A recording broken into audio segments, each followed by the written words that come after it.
धीर्धैनं श्रवणपटे यतिवरा महावाक्य जनार्दन सच्चिदानन्दत्वं शरणं ब्रजेश। यादवेन्द्रं दयादाता पुण्डरीक्षा क्षीरसागरशयनं कमलनयनं नमस्तुते नमामि श्रीहरि। धैर्य से जिसको धारण किया जाता है, कर्णपटुओं से जिनका पान किया जाता है, ऐसे सच्चिदानंद भगवान श्री यादवेंद्र सरकार को मैं नित्य ही चिंतन करता हूँ, नमन करता हूँ। जिनको नमन करने से मंगल आदि मंगल तो हो ही जाते हैं, साथ ही में बहुत बड़ा बल मिलता है मनुष्यों को। श्री सत्यनारायणं नीलनीलांबरं भगवान विष्णु सदा क्षीरसागर शयनं लक्ष्मीचरण चापते वंदारविंदम नारद घंटाध्वनि करे गरुड़वाहनम पंख विहारम लोक कल्याणकारी अखंड महाशक्ति तेजोमयी शक्ति चार चतुर्भुज स्वरूपम प्रथम वंदे नमामयम्। भगवान विष्णु वाणी में फरमाते हैं कि आत्मा में प्रकाश सत्य का होता है, सत्य बिना कुछ भी नहीं, ये जीवन का सार। सत्य हमेशा बोलिए और पहले करो विचार, तो पूर्णमासी व्यापक जाना और जन्मे नारायण भगवाना। तो सत्यनारायण का जन्म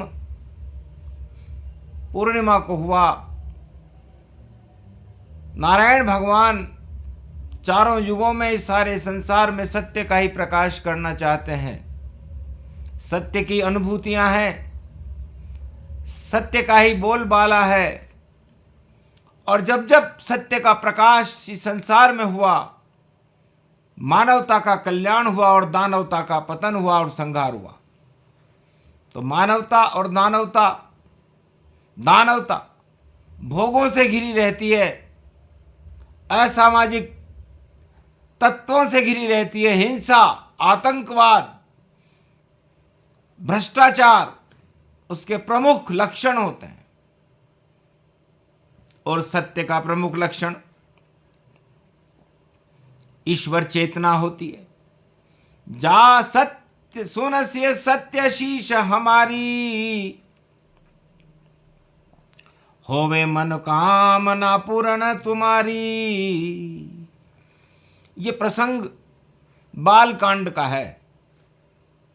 पूर्णिमा का दिन था।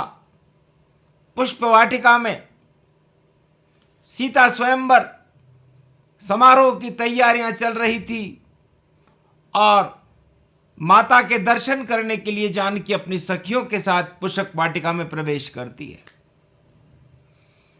इधर गुरु विश्वामित्र की आज्ञा लेकर के लक्ष्मण और राम पुष्प वाटिका में प्रवेश करते हैं। नजरों से नजरें मिली और नजरें हो गई एक, मन और आत्मा मिल गई और पुष्प खिले अनेक। प्रेम प्रसंग प्रगट मन जाना और हर्षित रघु मन में मन माना। जानकी से राम के जब मिले नयन चार चार, उस पे गौर कर रहे शक्तियां कर रही विचार। ब्रह्म और माया का मिलन पुष्प वाटिका है और देखो क्या क्या हो गया, ये स्वयंवर सीता का है। सीता का वरण तो वह करेगा जो धनुष तोड़ देगा, ये प्रतिज्ञा जनक जी ने की और समारोह का शुभारंभ हो चुका था।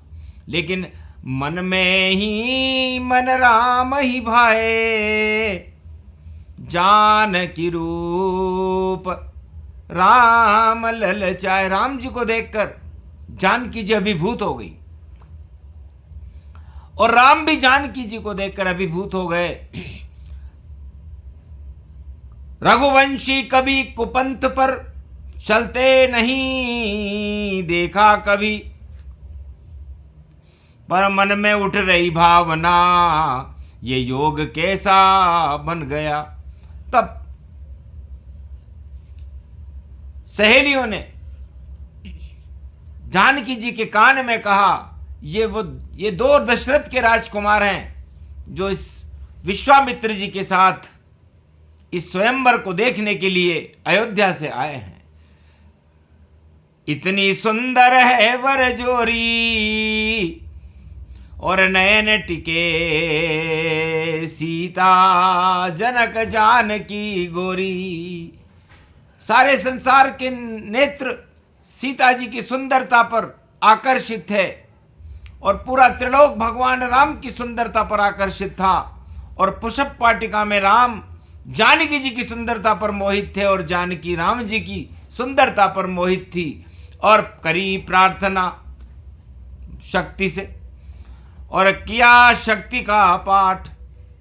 शक्ति उपासनम नव दुर्गे नमस्तुते उमा गौरी महामंद्राचल भैरवी मंगला भद्रकाली नमो जगदम्बे नमामि शारदा सरस्वती वीणा पुस्तक धारणी नमस्तुते भगवती महामयम तुमं शरणम महादेवी। कि देवी पूजी पद कमल तुम्हारे सुर नर मुनि सब होए सुखारे।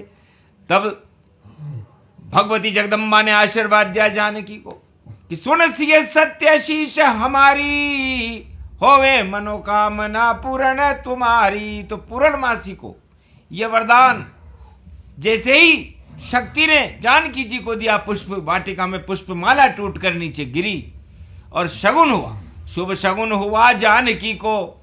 और राम जैसा वर मिल पावे ये आशीर्वाद दिया जगदम्बा ने, तो क्यों नहीं मन तन तरंग पावे। मन में तरंग उमंग उठे और जनक जानकी जान। और राम को भी वरदान दिया विश्वामित्र भगवान। विश्वामित्र ने उठो राम भंजो बहुचापा और मेटो तात जनक संतापा। जब धनुष किसी से भी नहीं टूटा उस स्वयंवर में, सारे राजा पराजित रहे, शक्तिहीन हो गए, तब विश्वामित्र ने इशारा किया था जनक कि कोई वीर है, कोई जति है, कोई सती है।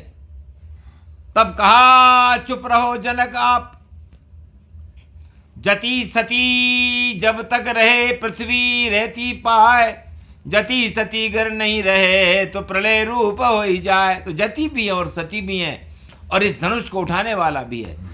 कि असंकेत जनक हर्षाई और धीरे उठे राम रघुराई। धीरे धीरे उठे और हाथ छुआ जब धनवा और एक क्षण में ही टूट गया वह शिव के रूप का धनवा। उस धनुष टूट गया, धनुष भंग व्यापक गति पावा और हर्षित जनक राज दर्शावा। वरमाला डली राम के और दिए जानकी जान। और ऐसा शुभ संयोग था पूर्णमासी मान। तो पूर्णमासी का दिन था, शनिवार था, तो दानवता के शनि लगा हुआ था और मानवता हर्षित होगी। शुभ शगुन हुआ रघुवर दल में वरमाला जानकी डल पाई। चार कुंवर और चार कुंवरियां देखो एक दिन घर आए। एक ही घर में राजा जनक के परिवार की चार कन्याएं, उनके भाई कुशुप केतु की कन्याएं और जनक जी की कन्या ने मिलकर के चारों भाइयों का वरण किया और एक शुभ शगन हुआ। माया और ब्रह्म का मिलन भारत में हुआ और नेपाल नरेश जनक जी की जानकी श्रुति कीर्ति मांडवी ये सब भारत की महाशक्तियां बन गई। वह योग पड़ा व्यापक तन है, पूर्णमासी दिखलाई है और पोष की जब पुष्कार लगे और माघ की ये परछाई है। तो मकर पर्व में सूर्य की किरणें छिटकी जाए, जैसा तेज है मकर सूर्य का, दानव निस्तेज दिखाए। तो मकर संक्रांति का सूर्य, माघ के महीने का सूर्य बड़ा तेजस्मयी होता है और सारी शुभता को लिए हुए होता है और सारे शुभ काम, मकर रेखा भाग्य रेखाओं को बदलने वाली होती है। मकर रेखा के दिन तिल बराबर भी कोई अच्छाई करे तो उसका अरबों गुना फल मिलता है। एक राम का नाम लो अरबों नाम दिखाए, मंगल भारत होता है और भक्त कल्याण प्रगट है। भक्तों के भाग्य जगमगाने लगते हैं, किसानों की खेतियां लहलाने लगती है और अशुभताएं हट करके शुभता का प्रागट्य होता है। और वह शुभता थी उस समय त्रेता युग में कि राम जानकी मिल गए, माया ब्रह्म एकम होए, दानवता सब सिसक गई और जय जय राम की होए। तो विदेश में जनकपुरी में राम जी का जयकारा लगा और पूरे त्रिलोक में सन्नाटा मच गया कि एक ब्रह्म है राम जी और माया जानकी जान, वर और वधू मिल गए दोनों, वरमाला गतिमान, वरमाला डल गई। तो ये पूर्णिमा को डली थी। विवाह तो उनका अगन में हुआ था, राम विवाह अगन में हुआ था, लेकिन वरमाला पहले ही डल गई थी। जब मकर का सूर्य व्यापक रूप व्यापक तन अखंडम है, निखंडम है अखंडम है, ये भारत देश अखंडम है। तो भारत देश अखंड है और अखंड ही रहेगा। और कलयुग में 2026 के बाद भारत की सीमाएं अखंड भारत की होंगी, अशोक सम्राट के समय की सीमाएं होंगी। भारत का भविष्य उज्जवल है, भारत की शक्तियां उज्जवल हैं और भारत का नया नेतृत्व होगा, नई शक्तियां होगी और कल के अवतार का प्रागट्य भारत में होगा। ऐसा शुभ शगुन इस पूर्णिमा को देखते हुए, जो शनिवारी पूर्णिमा है, और इसका औचित्य और इसका उद्देश्य को देखते हुए, इसके प्रकाश को देखते हुए ये घोषणा वाणी ने भी की। उधर राम राज्य की घोषणा, राम राज्य की विश्वामित्र ने उसी मंच से कर दी थी कि आगे होगा राम राज, राम ब्याह के साथ और दानवता नश जाएगी, बोले विश्वामित्र मुनितात। जय रघुनाथ शक्ति गति जाना और मंगल रूप सिया में माना। तो सिया राम दोनों मिले और पूर्णिमा रूप दिखाए, मकर पर्व की रोशनी और घर घर जगमग जाए। ये प्रसंग पूरा हुआ सत्य नारायण प्रसंग। नारायण भी सत्य बन गए, सत्य जानकी संग। कुंभ में मटके में से पैदा हुई थी जानकी और खीर से पैदा हुए थे राम जी, और दोनों माया और ब्रह्म का मिलन हुआ, भारत का कल्याण हुआ और दानवता का पतन हुआ। और वैसा ही पतन कलयुग में भी होगा और दानवता सिसकने लग जाएगी और मानवता का प्रकाश होगा। बोलो जय सत्यनारायण भगवान की जय। आज के आनंद कीजिए। ये प्रसंग जो भी सुने कृपा विष्णु की होए, नारायण की कृपा हो और मंगल भारत होए। बोलो जय भारत माता, जय श्री राम।